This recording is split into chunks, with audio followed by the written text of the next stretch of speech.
नमस्कार दोस्तों, मैं हूं आपका अपना कॉकरोच खटकू, जो खटता भी है और खटकता भी। नमस्कार, आप देख रहे हैं ग्लोबल भारत न्यूज और मैं हूं आपका अपना साथी ब्रिजेश मिश्र। बीजेपी, कांग्रेस, आम आदमी पार्टी, इन सबको भूल जाइए।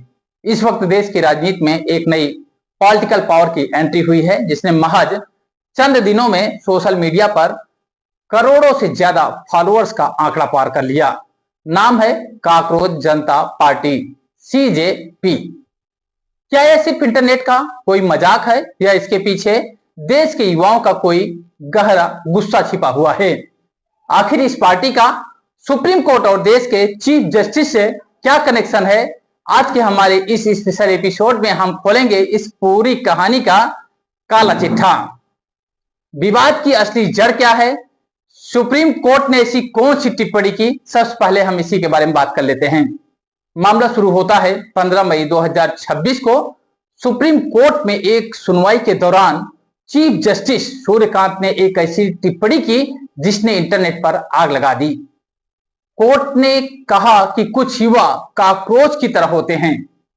शब्दों को सुनिएगा, कुछ युवा काकरोच की तरह होते हैं जिन्हें कोई रोजगार नहीं मिलता, तो वह मीडिया, सोशल मीडिया या फिर RTI एक्टिविस्ट बनकर दूसरों पर कीचड़ उछलना शुरू कर देते हैं। बस यहीं से बात बिगड़ गई। देश में जहां बेरोजगारी एक बड़ा मुद्दा है, वहां युवाओं को खुद की तुलना काकरोच और परजीवी से किया जाना कतई बर्दाश्त नहीं हुआ।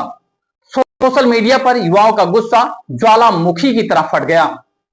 इस गुस्से को एक डिजिटल आंदोलन में बदला 30 साल के अभिजीत डिपके ने।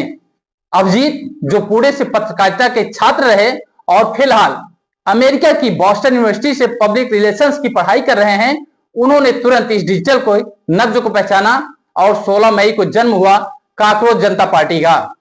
अभिजीत का तर्क बिल्कुल सीधा था।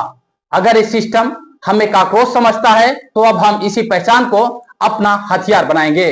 और देखते ही देखते जो युवा कल तक खुद को बेरोजगार कर रहे थे, आज गर्व से खुद को इस पार्टी का कार्यकर्ता बताने में जुट गए।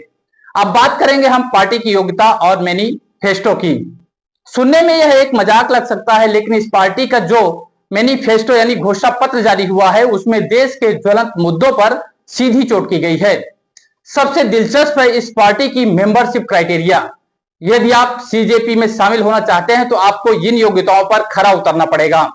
पहली योग्यता, आप बेरोजगार हो और आपके पास खाली समय का भंडार हो। दूसरी योग्यता, आपका प्रोफेशनल रेंटर होना जरूरी है, यानी आप सिस्टम की कमियों पर जमकर भड़ास निकालने की कला जानते हो। तीसरी योग्यता, आप 24 घंटे ऑनलाइन रहने वाले डिजिटल योद्धा हो। जबकि चौथी योग्यता, जो सबसे जरूरी है, आपको खुद को एक काकरोच के रूप में स्वीकार करने में कोई शर्म ना आती हो। अब पार्टी की जो मुख्य मांगे हैं वह बेहद ही गंभीर हैं, उसके बारे में बात करेंगे। सबसे पहले न्यायिक सुधार की बात की गई इस पार्टी के मैनिफेस्टो में कि रिटायरमेंट के बाद किसी भी चीफ जस्टिस को राज्यसभा सीट या सरकारी पद ना मिले। दूसरी, मीडिया की आजादी, गोदी मीडिया और पक्षपाती एंकरों पर लगाम लगाया जाए। तीसरा, आरक्षण, महिलाओं के लिए संसद और नौकरियों में 50% का फ्लैट आरक्षण। चौथा, दल बदल पर रोक, नेताओं के पार्टी बदलने के खेल पर पूरी तरह से पाबंदी। अब सवाल उठता है कि क्या चुनाव लड़ेगी CJP? हालांकि विवाद बढ़ने पर चीफ जस्टिस ने स्पष्टीकरण दिया कि उनके बयान का आशय सिर्फ फर्जी डिग्री वाले लोगों की तरफ था, लेकिन अब तक तीर कमान से निकल चुकी है। अनुराग कश्यप जैसी फिल्मी हस्तियों से लेकर कई विपक्षी राजनेताओं ने भी इस ट्रेंड को अपना समर्थन दे दिया। खबर तो यहां तक है कि मीम अब इंटरनेट की दहलीज लांघ कर जमीन पर उतरने को तैयार है। चर्चा है कि पार्टी बिहार के बांकीपुर विधानसभा उपचुनाव में अपना पहला उम्मीदवार उतारने की तैयारी भी कर रहा है। तो सवाल यह है कि क्या जो मजाक एक बंद कमरे से शुरू हुआ था, वो अब देश का सबसे बड़ा डिजिटल यूथ मूवमेंट बन चुका है?